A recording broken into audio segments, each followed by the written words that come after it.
drage poslušalke, cenjeni poslušalci, lijep pozdrav iz Benečije.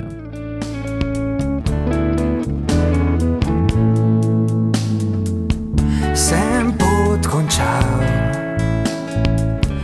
jo zdaj šele začenjam. Tomca Lukežu razmišlja. Ivan Trinko. Pač kdo je bil tel? Ja, mahar se vam čudno zdi, pa približno tako so ja nekateri beneški politiki. Pa ne kot odgovor na kakšno nepričakovano vprašanje nekakšnega novinarja. Ne, tole so jal predvsem, brez špota, usovodni na praznovanju za 150. obletnico rojstva znanega beneškega intelektualca. Znanega, se vede samo za nekatere. Tole, če tudi tega ne pozna lepo, to nas gre na internet in tam mora všafati vse potrebne informacije. Pa bi bilo zadost vprašati kakšnega otroka, ki hodi v tiste šole, ne samo dvojezične, ki so prejšnji teden sodelovali na natečaju po sledeh Ivana Trinka. Mora biti, da teli, ki imajo pomembne politične vloge, mislijo, da imajo bolj pomembne reči za razmišljati. Nam se pa pari, da Trinko je za nas ne samo pomemben, pa tudi zelo aktualen. Bil je med prvimi, ki je skrbel za našo slovensko kulturo in za naš slovenski jezik. Mora biti, da tisti, ki so jaz da ga ne poznajo, ker nimajo cajta brat, v resnici ga nečejo poznati. Tole, za Trinko je bil te prvi, ki je svetoval Benečanu, ne gledajo rajš Ljubljano ko Rim. Nek, ki je šele do nas tabu. Pa vemo, da tudi tisti, ki so proti pravicam beneškim Slovencev, poznajo lepo Trinka, a njegovo politično misel. Saj, nije puno let od tega, kar so zadnjič umazali s črno barvo njegov hrob.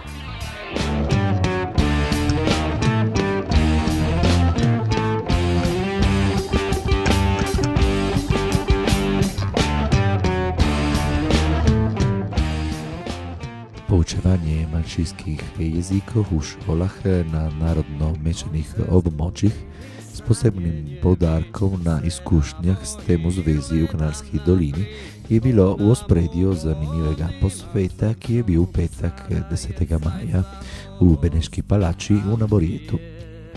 Konferenco z naslovom Srečanje med skupnostmi, zaščitna zakonodaja in jezikovna politika so skupaj priredili Furlansko filološko društvo, Slovenski raziskovalni inštitut, Združenje Kanaltaler Kultur Marajn, Združenje Dom Marjo Černet in Slovensko kulturno središče Planika. Na njem pa so tudi predstavili izsledke raziskave o jezikovnih skupnostih v Furlaniji Julijski krajini, ki je sad sodelovanja med Furlanskim filološkim društvom in Slorjem. Po posvetu se je Marina Černetič pogovorila z Alessandrom Omanom, ki je župan občine Naborjet. Aleksander Oman, župan občine Naborjet in tudi nov predsednik novega društva, ali pa društva, slovenskega društva, ki je spet oživelo tudi v Kanalski dolini. Kaj se je spremenilo v teh letih? Vi ste prej govorili, da se je nekaj spremenilo v teh letih, ki ste vi župan tukaj, med Slovenci. Recimo, da, med Slovenci večkrat kaj se ne spremenilo, zakaj. Zdaj smo ustanovili to novo združenje, zakaj nismo se prav razumeli z drugim združenjem, kar je Planika. Kako sem rekel tukaj na posvetu, mi upam, da je samo problematika je samo na ljudje, na tisti, ki delajo za kulturne, za manjšino, za slovensko manjšino Kanalsko dolino. In zato moramo magari še par let delati prej narazen, potem pa skupaj in bomo se spet dobili v zakaj mission, kakor sem že rekel, je enaka. In neče se je spremenilo, zakaj enkrat so bili zmeraj malo bitke, malo problematike med Slovenci in Nemci. In Furlani, kakor je rekel tudi zdaj Rudi, so malo organizirani, moramo reči, tukaj v Kanalsko dolino. Ampak med Slovenci in med Nemci je bilo zmeraj kakšne problematike. In tisti krat je tudi bilo, so bile tudi problematike, zakaj niso se pogovarjali prav in so bili ščeri ljudje, recimo magari malo stari tudi, ko so gledali malo na nostalgično sistem in niso gledali naprej. Dan danes smo videli, da zdaj se gledamo, kak je rekel tudi predsednik od Kanaltare Kulturverein Sandrini, se mora gledati i prvo gledati nazaj, pa tudi moramo gledati naprej. Danes je dokaz prav tega, ne? Da delata vsi skupaj, da bojo tudi tele, recimo jezikovne manjšine ali pa prisotne drugačno tudi na tem prostoru, mislim, ne? Tisto je, kar je bilo rečeno do zdaj. In danes je malo bolj posvečen posvet na jezik, recimo, ne? Kako in kaj se dela na šolah za slovenski jezik? Ja, na šola tudi je se malo spremenilo, zakaj tudi enkrat ni bilo tako lahko delati, zakaj tudi učiteljice italijanske učiteljice niso razumeli, kaj pomeni manjšina, ne? In zdaj moram reči, da tudi učiteljice in dirigenti, tisti, ki delajo za šole in za šolarje, razumejo, da jezik je prvič za identiteto ene kulture in drugič je tudi mogočnost za ekonomsko razvoj in za tudi dobiti za naši fanti in punce dobiti tudi en dela, zakaj tudi, če znaš govoriti prav in če znaš narediti kaj dobrega za tvoj teritorij, imaš tudi en drugi bodočnost. Ma se uči slovenski jezik ali ne? Ja, se uči v srednji šoli in tudi na osnovni šoli in v naši občini in pa tudi na Trbižu.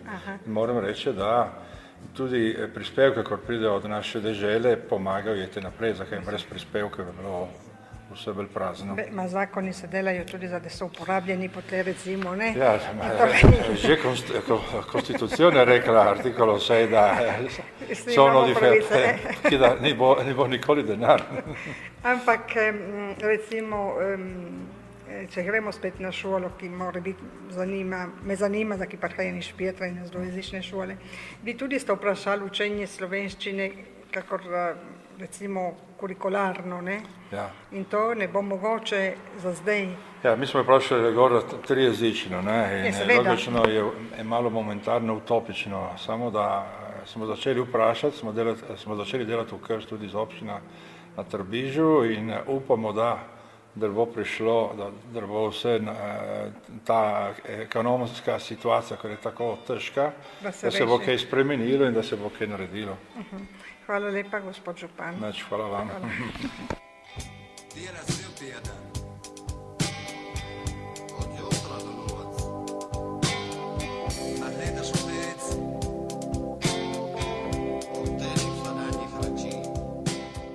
Iz Nediških dolin. Podbonjesac skav v poeziji. V soboto 25. maja ob 8. ampuz večer v cerkvi Svetega Štandreža bo glasbeni večer. Peli bojo zbori Matajur, Jezero in Snežet. V nedeljo 26. ob 3. popoldan bo nagrajevanje 10. pesniškega natečaja. V slučaju slabe ure nagrajevanje bo v cerkvi Svetega Štandreža. V torek 28. maja bo odbornica za šolstvo Loredana Panariti obiskala dvojezično šolo v Špietru skupaj z deželnimi svetniki teritorija Nediških dolin. Ob 6. ampuz večer bo javno srečanje v občinski dvorani v Špietru z učitelji, starši in upravitelji Nediških dolin. V Slovenskem kulturnem centru bojo odprli skupinsko razstavo Sten v soboto 25. maja ob 6. zvečer. Razstavljena bojo dela, ki so jih napravile Elena Guglielmotti, Sanja Nikac, Tadeja Druškovič in Nikoli Kerpan. Razstava je nastala v okviru projekta Dialogarte, eden izmed projektov civilne službe ZSKD in drugih slovenskih društev. Za glasbo bo poskrbela Martina Marmaj. Ob drugi obletnici potresa 1978 je v Vidmu potekala konferenca o jezikovnih skupinah, ki jo je sklicala pokrajina Videm. Pobudo za njo je dal profesor Pavlo Petričič, takrat pokrajinski svetovalec KPI. Ob 35-letnici konference vas vabimo na srečanje, ki bo v Slovenskem kulturnem centru v Špjetru v petek 31. maja ob 6. zvečer. Sodelovali bojo nekateri protagonisti takratne konference. Večer bo povezala Jole Namor.